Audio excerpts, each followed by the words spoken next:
നിങ്ങൾ എപ്പോഴും ബൈബിൾ വായിക്കണം? എന്തിനാ എപ്പോഴും ഇങ്ങനെ കണ്ണടക്കം? എന്തിനാ എപ്പോഴും ഇങ്ങനെ മിണ്ടടക്കം? എന്തിനാ തൊടലടക്കം? എന്തിനാ കാതടക്കം? എന്തിനാ മണം അടക്കം? എന്തിനാ രുചി അടക്കം? എന്തിനാ സംസാരം അടക്കം? എന്തിനാ? ഇതെല്ലാം ഒരു ഫോക്കസിലേക്ക് നമ്മളെ കൊണ്ടുപോകും. അപ്പൊ ആ ഫോക്കസ് നമുക്ക് കിട്ടിയുമ്പോ തന്നെ ഈ അലസത മാറിപ്പോകും. അപ്പൊ നമുക്ക് ഈ ഉറങ്ങേണ്ട ആവശ്യം തോന്നില്ല. അതിന് ആദ്യം മനസ്സിലാവണേ.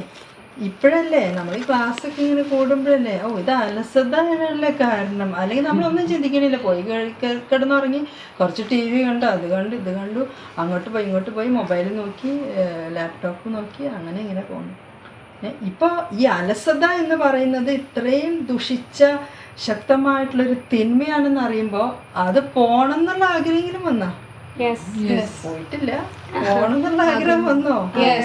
ഈ അലസതയുടെ കാര്യത്തില് അലസത പിടിച്ചിരിക്കുമ്പോൾ